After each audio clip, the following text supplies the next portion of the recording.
Bonjour à vous, chère créature. Elisa Lam, un nom qui parle forcément à tous les passionnés de paranormal.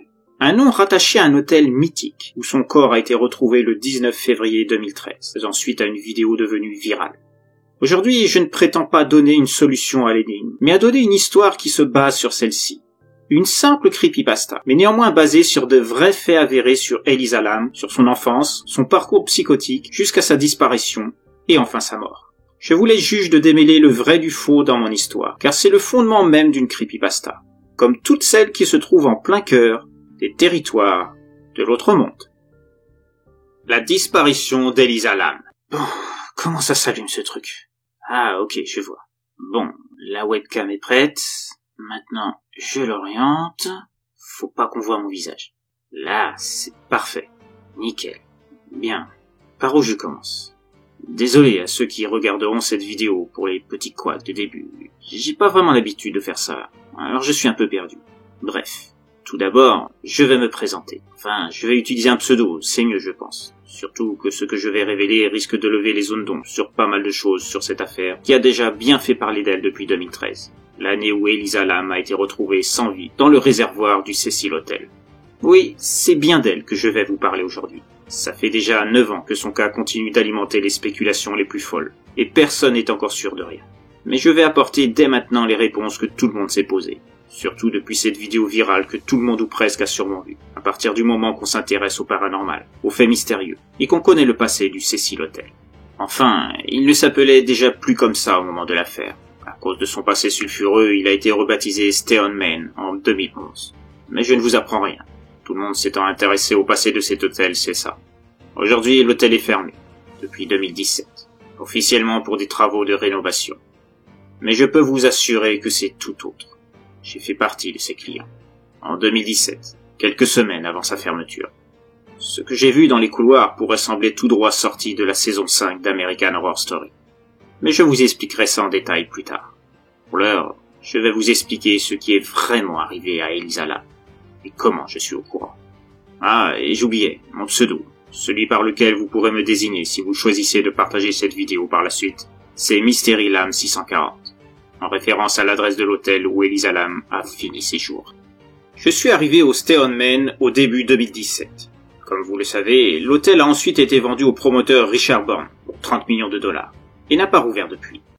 Mais au moment où j'y ai séjourné, j'ai tout de suite senti l'atmosphère oppressante qui s'en dégageait, comme si on entrait dans un autre monde, dont le portail nous était invisible. En me faisant enregistrer l'accueil, l'espace d'un instant, j'ai même cru apercevoir un visage incrusté dans le mur, derrière l'un des grooms qui attendait de prendre mes bagages. Mais je venais d'arriver en ville après un long voyage de plusieurs kilomètres.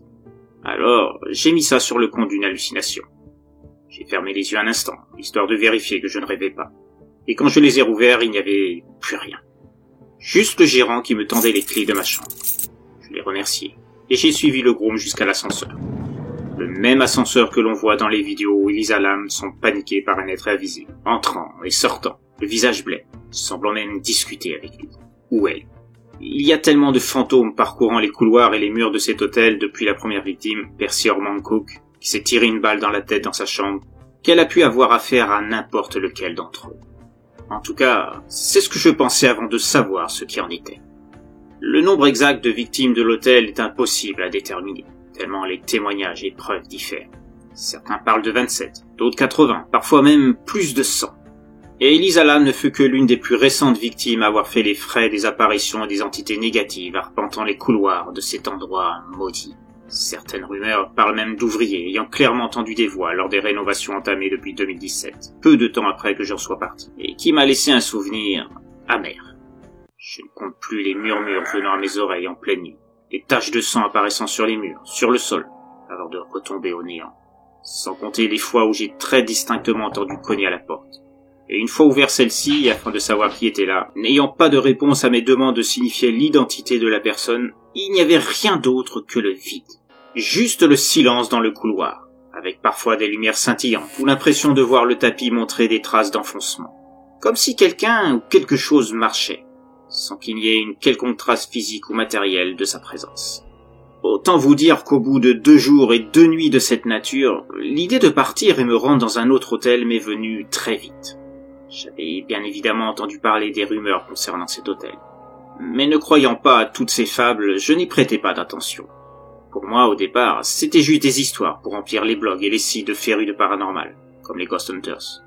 Alors, je tiens à prévenir malgré tout, que durant mon séjour, que je n'ai jamais vu d'apparition complète, si ce n'est les faits que je viens de vous décrire. Mais l'ambiance particulière de cet hôtel à elle seule est suffisante pour vous donner la frousse, aussi cartésien soyez-vous.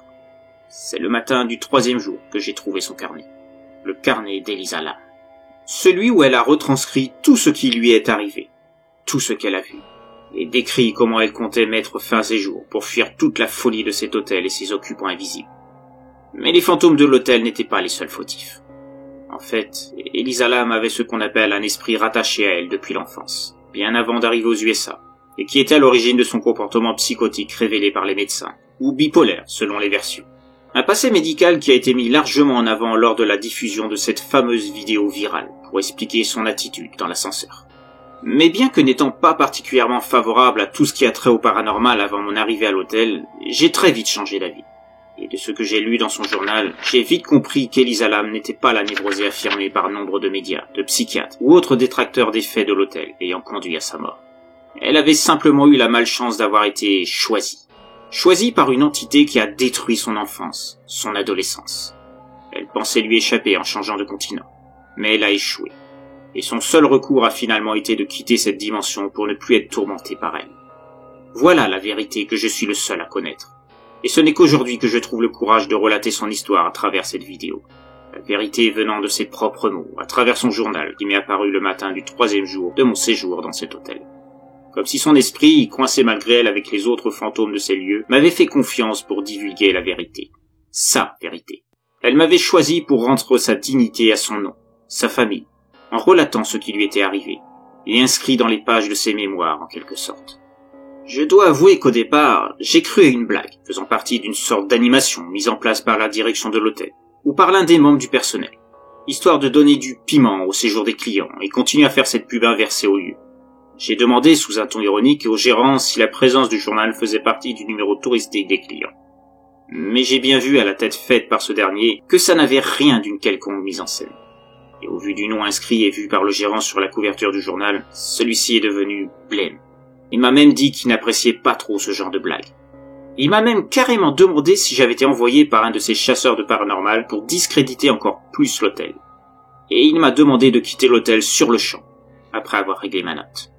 Je n'en revenais pas. C'est moi qui venais lui demander pour savoir s'il était l'auteur d'une attraction visant à faire peur gentiment aux clients, et au final je me suis fait jeter de l'hôtel. Poliment, mais jeté quand même. Du coup, ayant fini de faire ce pourquoi j'étais venu dans la ville, j'ai payé ma note, et j'ai repris ma route pour revenir chez moi, à Sacramento.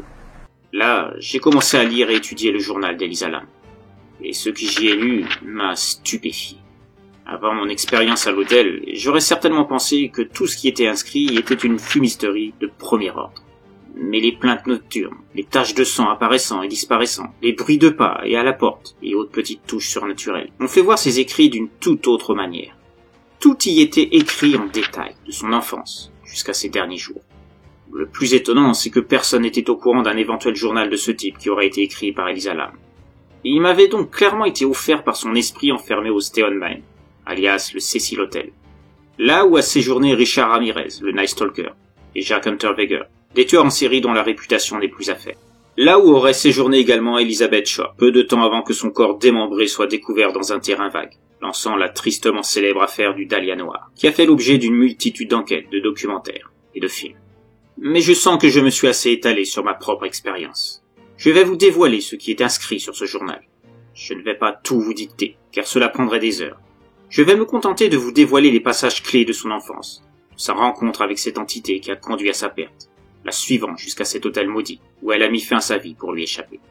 Les autres passages concernant des pans de sa vie sont plus classiques, et n'ont pas de rapport avec ceux qui la tourmentaient, et qui vous intéressent, vous qui allez voir cette vidéo. Donc, sans plus vous faire attendre, je vous dévoile maintenant les pages de ce journal, le journal d'Elisa Lam, le journal de sa vie et de sa mort, et ce qui l'a poussé à se rendre sur ce toit, dans ce réservoir, où on a retrouvé son corps sans vie, nu, avec ses habits flottant autour d'elle sur l'eau. 16 mars 2005. Je me nomme Elisa Lam, et ceci est mon journal. Je suis né dans ce beau pays qu'est le Canada, le 30 avril 1991. Mes chers parents tiennent un restaurant à Burnaby, dans la banlieue de Vancouver. Mon nom d'origine est Lam Oyi, et j'ai aujourd'hui 14 ans. Je fais ce journal sur les conseils de mes amies, parce qu'elles aussi en ont un. Elles m'ont dit que ça permettait de se libérer la tête, de laisser une trace de ce qu'on a vécu, un beau souvenir pour plus tard. Je suis un peu anxieuse. Je sais pas trop à quoi écrire en fait. Enfin, si. J'ai envie de parler de ce que j'ai vécu et de faire ce soir avec mes amis, Meili et Lanhan. Elles m'ont convaincu de les accompagner à la vieille maison abandonnée, située en périphérie de la ville, celle où personne n'ose se rendre. Celle où on raconte que plusieurs esprits habitent. Mais beaucoup pensent que ce ne sont que des histoires, que c'est juste une vieille maison. Verdict ce soir. 18 mars 2005. J'ai été à la maison. Et je crois que je n'ai jamais eu aussi peur de toute ma vie. C'était si bizarre là-dedans. Il y avait un air tellement froid que j'avais l'impression d'être dans la chambre froide du restaurant de mes parents. C'était comme si on se trouvait en plein hiver. Et puis il y a eu les rires. Des rires glaçants. Plusieurs rires, comme venant de plusieurs personnes. On a bien sûr pensé que c'était des garçons de l'école qui essayaient de nous faire peur.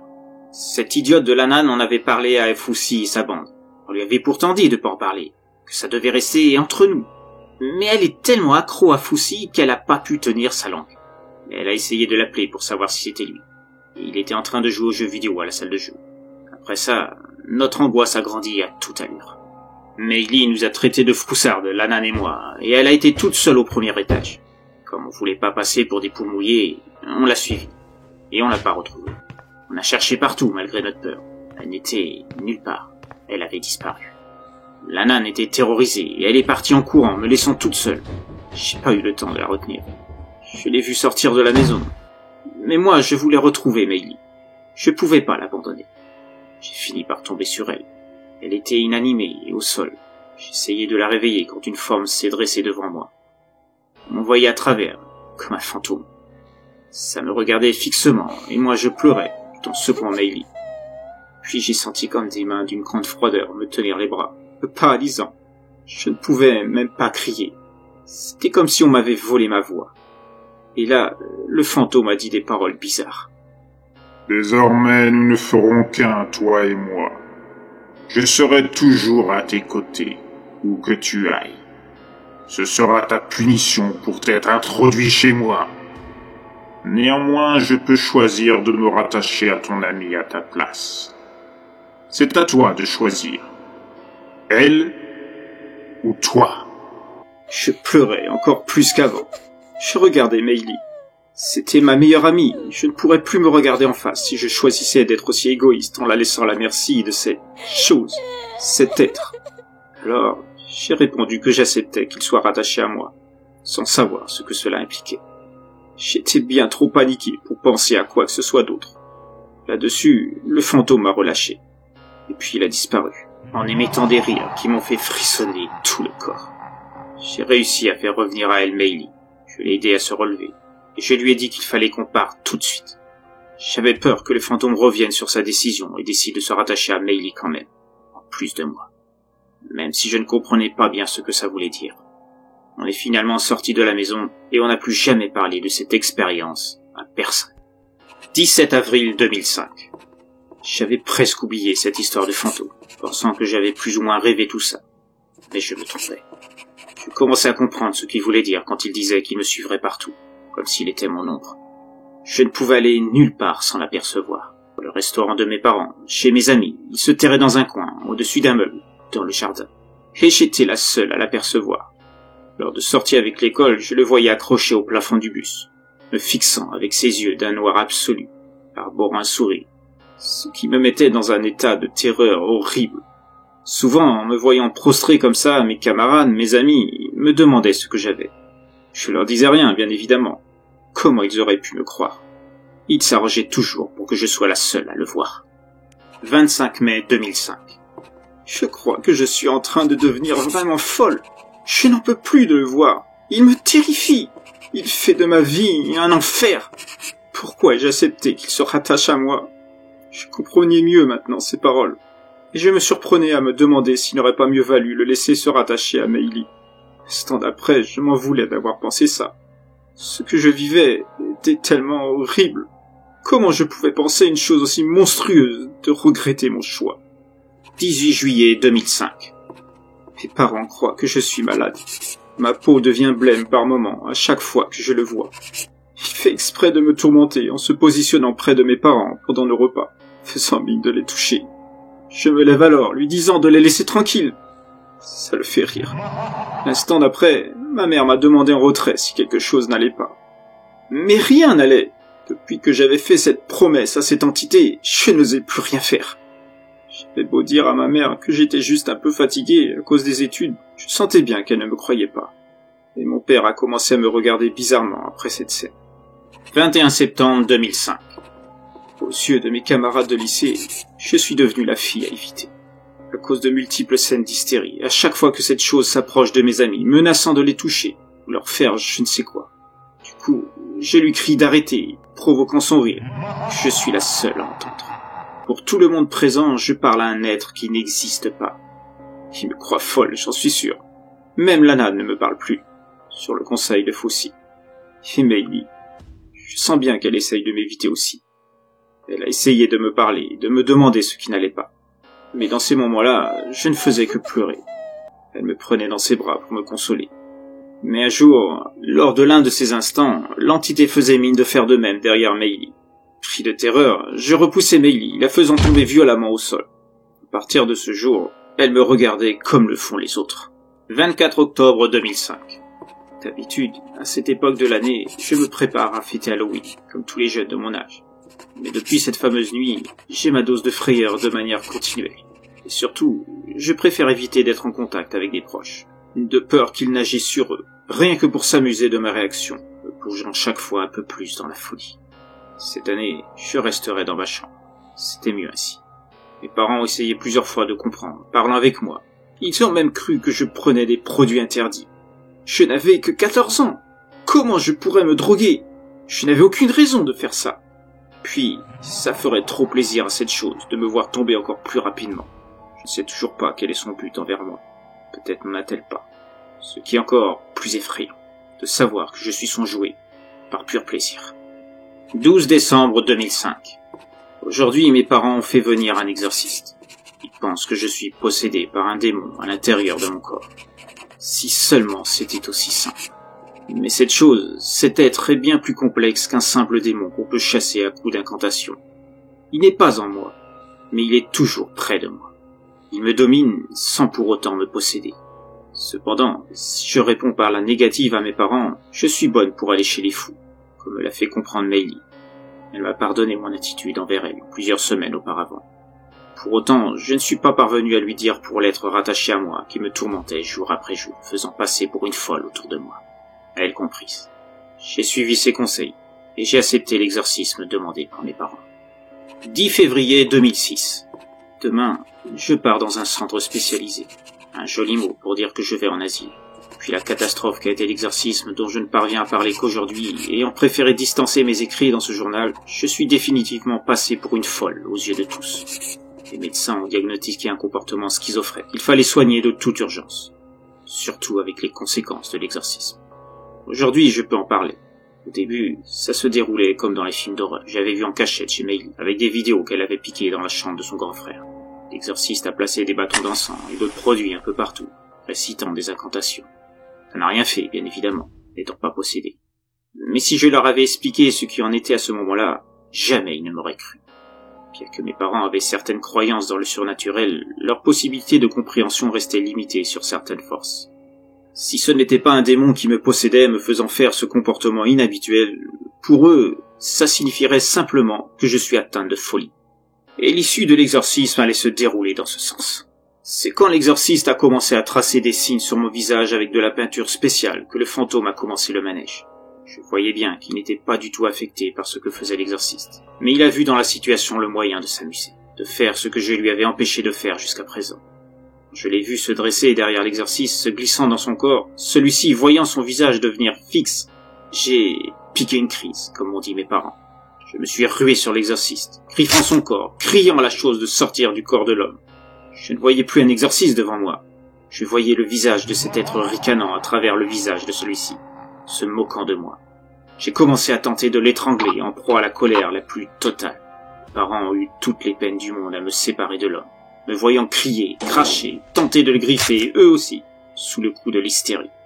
Des mois de rage contenue que je venais de relâcher l'espace de quelques secondes contre cette chose qui avait transformé ma vie en cauchemar. À la suite de ça, l'aide fantomatique est finalement sortie du corps, laissant le pauvre exorciste en proie à l'incompréhension, demandant ce qui était arrivé, seulement renseigné par mes parents, qui avaient réussi à me maîtriser, dès lors que j'avais vu la chose à nouveau visible ailleurs qu'à travers le corps de l'homme en face de moi. Je fus enfermé dans ma chambre plusieurs jours, les médecins, les psychiatres défilant l'un après l'autre pour me voir, me questionnant. Je ne sais pas pourquoi, mais j'ai commencé à leur parler de la fameuse nuit à ce moment, de mon accord avec cet être, ce qui n'a fait qu'aggraver mon cas, les confortant dans leur diagnostic de schizophrénie avancée. Et voilà où j'en suis maintenant, à me rendre dans un endroit où je serai encore plus à proie facile. 15 mars 2008. Cela fait si longtemps que je n'ai pas écrit dans son journal. Je ne pouvais pas là où j'étais. Curieusement, et à l'inverse de ce que je croyais, je n'ai pas ressenti la présence de l'être qui a détruit une partie de mon enfance. Peut-être a-t-il fini par enfin se lasser de moi, n'ayant plus d'intérêt à me terroriser et me tourmenter quotidiennement. Je suis sorti il y a quelques jours du centre spécialisé, une sorte de sortie test de ce que j'ai compris, histoire de voir mon comportement, sous surveillance. Je dois me rendre dans un bureau une fois par semaine pour signer un papier, parler avec un psy qui doit évaluer mon mental. Je ne suis pas sorti d'affaire pour autant. J'ai toujours la peur qu'il revienne à un moment ou à un autre, qu'il reprenne là où il s'est arrêté, et qu'il recommence mon calvaire. 11 juin 2009. J'ai enfin repris une vie normale. J'en suis sûr maintenant. La chose a décidé de me rendre ma vie. Je me suis fait des amis dans le cadre de mes études. Il y a même un garçon qui me plaît beaucoup, mais je ne sais pas comment lui avouer mes sentiments pour lui. Ça me rassure en même temps. Cette envie de me rapprocher des autres. Je ne sais pas ce qu'est devenu Meili. J'aimerais tellement la revoir. Lui expliquer tout ce qui m'est arrivé depuis notre nuit dans cette maison où tout a commencé. 15 avril 2010. J'espère me tromper, mais j'ai eu comme l'impression étrange de ne pas être seul à la maison aujourd'hui. Comme si il était revenu. Mais ça n'a pas de sens. Pourquoi aurait-il décidé de me laisser pendant tout ce temps et revenir d'un coup? Je me fais peut-être des idées après tout. Sans doute le contre-coup de ma rupture avec Bao. Je l'ai plus mal digéré que je le pensais. Ce soir, je vais manger léger et me coucher tôt. Pas de téléphone, pas d'ordi, pas de télé. Juste dormir et oublier ça. Je me fais trop d'idées. Il faut que je me détende. 19 juin 2010. Je pensais m'être trompé il y a quelques mois de ça, mais je pense vraiment qu'il est revenu. Je ressens la même oppression que quand j'étais gamine. Cette terreur de sentir une ombre penchée sur moi, d'être suivi en permanence. Hier, en rentrant à mon appartement, j'ai nettement entendu des bruits de pas me suivant, s'arrêtant quand je le faisais. Je ne peux y croire. Pourquoi? Pourquoi est-il revenu? Et pourquoi ne se manifeste-t-il que par moments? Peut-être tout simplement qu'il s'arrange pour que je ne sente pas sa présence dans ces instants-là, choisissant les moments où il désire que je sache qu'il est là, toujours auprès de moi, surveillant ce que je fais, et prêt à me faire souffrir à nouveau. 16 octobre 2010. Il a recommencé. Je sais que c'est lui. En rentrant chez moi hier, j'ai trouvé une plante renversée. La télécommande de la TV était dans la poubelle, et des livres étaient à terre. Non, je ne veux pas revivre ça. Je ne veux pas qu'il revienne. Pas maintenant. Pas au moment où je pensais enfin revivre. Commencer à reprendre le fil de ma vie. Avec des amis. J'ai même retrouvé la trace de Meili. Elle est devenue mannequin pour une société de cosmétiques. J'ai longtemps hésité à reprendre contact avec elle via son compte Instagram. Puis je me suis lancé. Et elle m'a répondu.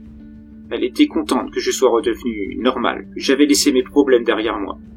Je lui ai promis de lui dire ce qui m'avait rendu comme ça. Mais maintenant que je sais qu'il est encore près de moi, je me demande si je fais bien de ramener Meili dans ma vie. Finalement, je pense que je ne lui en parlerai pas. C'est mieux pour elle. 4 février 2011. Je ne comprends pas ce qu'il cherche à faire. Ça me rend folle. Il peut passer des semaines sans se manifester, et puis d'un coup, je sens sa présence.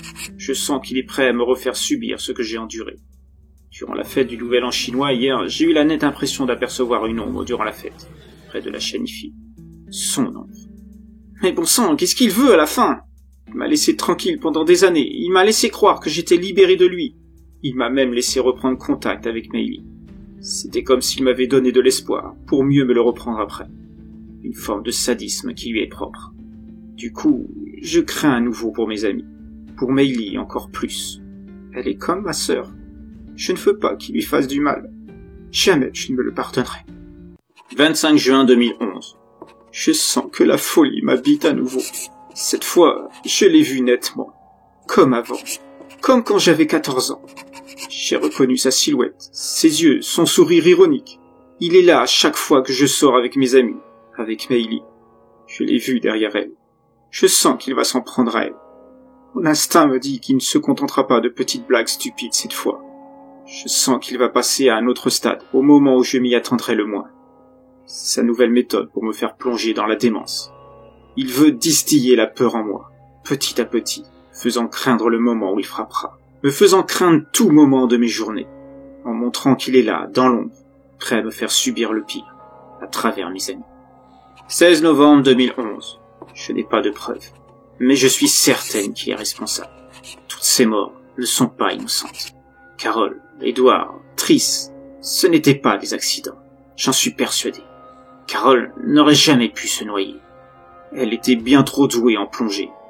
Et Édouard, impossible qu'il ait fait une erreur de pilotage aussi stupide pendant une course qu'il avait préparée depuis des mois. Idem pour Triss. Je ne peux pas croire qu'elle se soit fracturé le crâne en glissant dans l'escalier de son immeuble.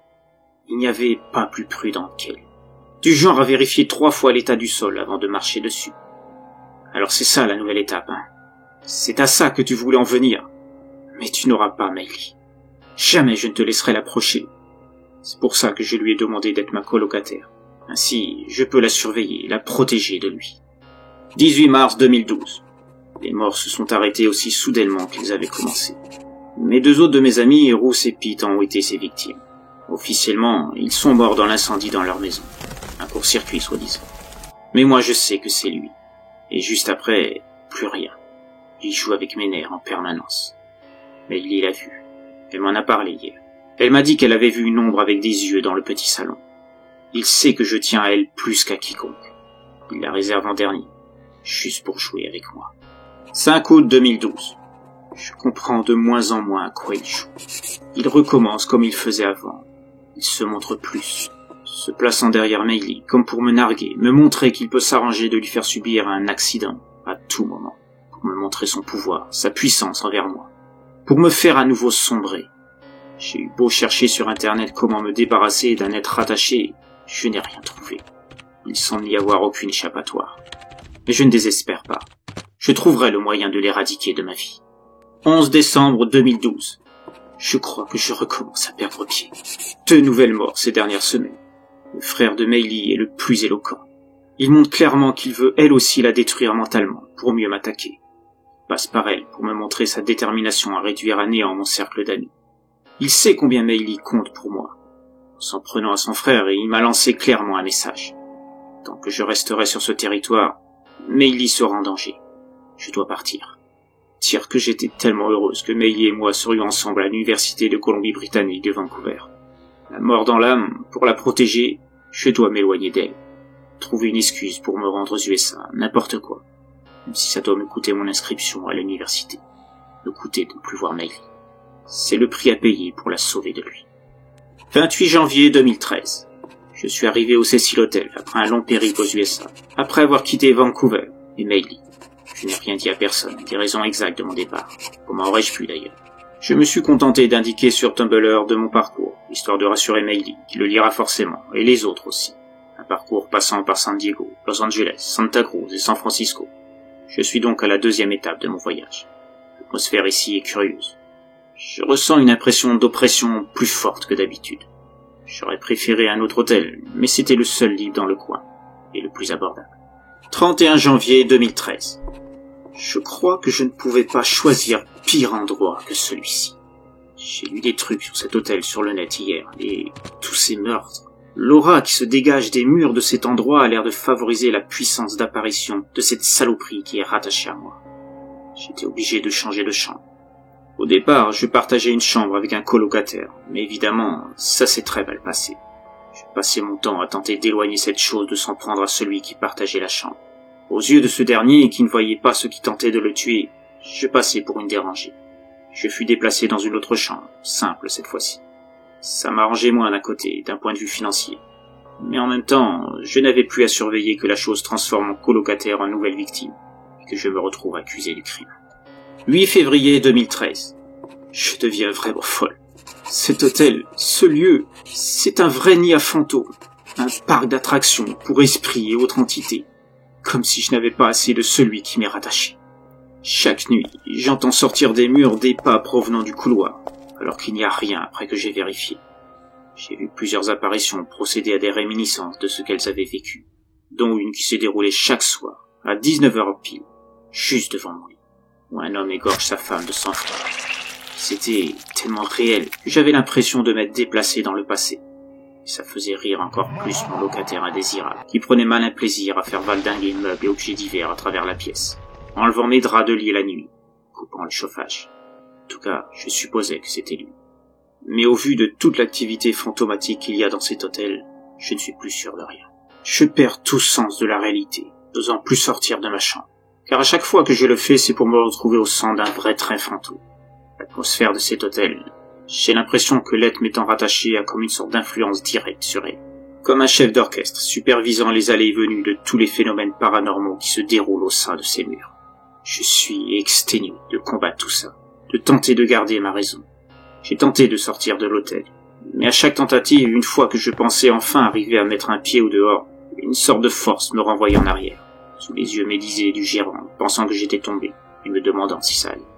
Je pouvais alors voir les cernes énormes de mes yeux, preuve de mon impossibilité à dormir dans ce territoire des morts. 14 février 2013. Je ne sais pas ce qui lui prend. Il me harcèle de plus en plus qu'il ne l'avait jamais fait. Je veux en finir, définitivement. J'ai pris ma décision alors que je prenais l'ascenseur. J'ai tenté de lui parler directement à l'intérieur, parlant fort, ce que je ne pouvais pas faire dans le couloir. Il s'est alors amusé à m'empêcher de sortir de l'appareil. Plus je tentais de sortir, plus il me ramenait en arrière. J'ai finalement réussi à me défaire de son emprise, je ne sais même pas comment. Peut-être mes cris plus persistants, je l'ignore. Peut-être s'est-il lassé de ce petit jeu puéril. De toute façon, j'ai parfaitement compris ce qu'il cherche. Il veut que je fasse le premier pas à moi-même. Quelque chose me dit que son attachement à moi l'empêche de s'en prendre à moi de manière directe. Sinon, il m'aurait déjà tué depuis longtemps. Cela fait partie de son jeu aussi. Et j'en ai fini avec ça. J'ai déjà parfaitement orchestré la façon d'en finir. Je sais déjà comment je vais faire. 16 février 2013. Ce sont sans doute les derniers mots que j'écrirai dans ce journal. Je suis devant le réservoir de l'hôtel, sur le toit. L'être m'a laissé monter les escaliers. Je n'arriverai jamais à comprendre ses motivations, la raison de ses actes, si ce n'est de me détruire psychologiquement à petit feu. Je vais monter dans ce réservoir, débarrasser de mes vêtements une fois dans l'eau. Si je les laisse ici, en bas, on les remarquera trop vite. J'ignore si une maintenance régulière est opérée sur le toit, mais je ne veux prendre aucun risque. Une fois nu dans le réservoir, le froid de la nuit aura raison de ma température corporelle, accentuant ma fatigue. Je coulerai inexorablement, et je lui échapperai. Je laisse ce journal dans un endroit où il ne peut pas être trouvé. En tout cas, dans un endroit où personne de sensé n'aura l'idée qu'il s'y trouve. Au vu des esprits enfermés ici, je sais que ma mort va me mettre au même rang qu'eux. Un fantôme. Cela rompra le lien avec mon tourmenteur. Il n'aura plus de raison d'être à mes côtés. Je serai libre. Peut-être qu'en tant que fantôme, je trouverai quelqu'un par la suite à qui confier ce journal, afin qu'il comprenne ce que j'ai vécu. Ainsi s'achève mon histoire. Je m'appelle Elisa Lam. J'ai 21 ans. Et je quitte ce monde aujourd'hui pour retrouver ceux que j'ai perdus, à cause d'un lien avec un être malfaisant. Je pars satisfaite d'avoir sauvé Meili de ses griffes. Finalement, elle ne fera pas partie de ses victimes. Et ça me rend vraiment heureuse. Voilà. Vous savez maintenant comment a fini cette jeune étudiante. Pourquoi elle a choisi de sauter la vie. Le calvaire qu'a été son existence. Bien sûr, il y en aura qui diront que tout ceci n'est qu'un tissu de mensonges. Que tout ce qui a été décrit dans ce journal n'est que le résultat d'un esprit malade, touché par la schizophrénie, ou issu d'un esprit ayant mélangé réelle fiction, à force d'avoir trop vu de films ou de séries horrifiques. C'est votre droit de croire ça. Mais moi, j'ai ce journal entre les mains. Et ce que je vous ai lu, enfin les parties expliquant le combat d'Elisa Lam avec cette entité, et l'ayant décidé d'en finir sur tout le toit de cet hôtel, je peux vous assurer que c'est la stricte vérité. Je ne sais pas si cette vidéo circulera autant que celle virale se situant dans l'ascenseur de l'hôtel. Mais en tout cas, j'aurais au moins eu la satisfaction d'avoir établi la vérité sur la disparition d'Elisa Lam. Que s'est-il vraiment passé durant le séjour d'Elisa Lam au Stay on Main, alias le tristement célèbre Cecil Hotel, qui a été mis en vedette dans des dizaines de fictions? Pourquoi cette jeune étudiante de 21 ans a-t-elle décidé de se rendre aux USA sur un coup de tête, pour suivre un parcours l'ayant menée à l'hôtel où elle décidera de finir sa vie? Parlait-elle vraiment à un être invisible dans cet ascenseur, tel que le semble montrer ses allées et venues dans celui-ci sur la vidéo qu'a fait d'elle une star des réseaux de manière involontaire, 5 jours avant qu'on découvre son corps, le 14 février 2013? On ne le saura sans doute jamais, car la vérité se trouve dans les murs de cet hôtel, et dans l'inconscient aujourd'hui disparu de cette jeune étudiante. Et même si l'hôtel a été fermé en 2017, le 19 février 2013 restera ancré dans l'histoire pour tous les passionnés. Nombre de théories, de documentaires, de discussions ont suscité la passion de cette affaire qui a fait date. Mais aujourd'hui encore, cela reste un mystère. Il est temps désormais de vous quitter, et de vous dire à très bientôt pour une nouvelle histoire de l'autre monde.